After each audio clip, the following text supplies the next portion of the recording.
Hello A guys, welcome to psychological trading channel. అయితే today 12th December అండి. చాలా gap అయితే వచ్చింది. అయితే ట్రేడ్ అయితే తీసుకున్నాము. అస్సలు అయితే హిట్ అయింది, కానీ డైరెక్షన్ అయితే సేమ్ మనది కరెక్టే అయింది. కాకపోతే మూమెంట్ లేదు. కొంచెం చిన్న ఎస్ఎల్ కదా, త్వరగా హిట్ అయిపోయింది. లేదు ఒక 10 పాయింట్స్ అంటే ఈజీగా ప్రాఫిట్ అయితే వద్దును. నేను 3-4 పాయింట్స్ మీద చేస్తాను కాబట్టి ఎస్ఎల్ అయితే హిట్ అయింది. ఇంకోటి ఇదైతే లాజిక్, ట్రేడ్ లాజిక్ చెప్తాను చూడండి. మార్నింగ్ నుంచి మార్కెట్ అయితే పడుతూనే ఉంది.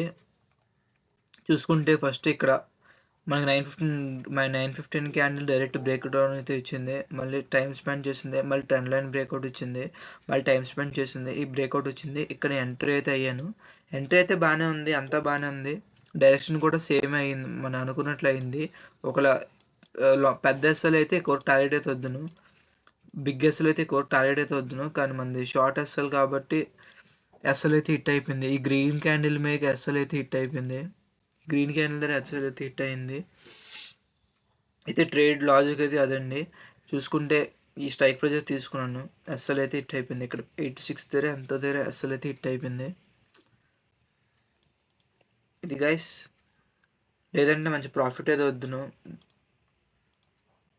దగ్గర 30 పాయింట్స్ అయితే వద్దును గైస్, 30 పాయింట్స్ అయితే వద్దును. కానీ ఎస్ఎల్ అయితే హిట్ అయింది. 2100 టు 21,000 పిఈ, ఎగ్జాక్ట్గా 14-15 దగ్గర ఆ టైంలో ఎంటర్ అయ్యాను. అది గైస్ అయితే లాస్ అయితే అయ్యింది. లేదంటే మంచి ప్రాఫిట్ అయితే వద్దును.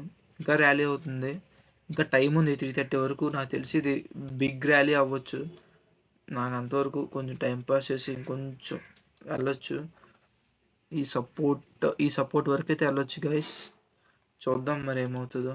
మనదైతే అసలు అయితే హిట్ అయిపోయింది. మనదైతే ఒక ట్రేడ్ లేకపోతే ఇంకో ట్రేడ్ తీసుకుందాను. తక్కువ క్యాపిటల్ కాబట్టి మన రూల్స్ ఎగ్నెస్ట్కి వెళ్ళకూడదు. ఓన్లీ సింగిల్ ట్రేడ్ కాబట్టి వదిలేస్తున్నా ఇక్కడతో. Okay guys, bye guys.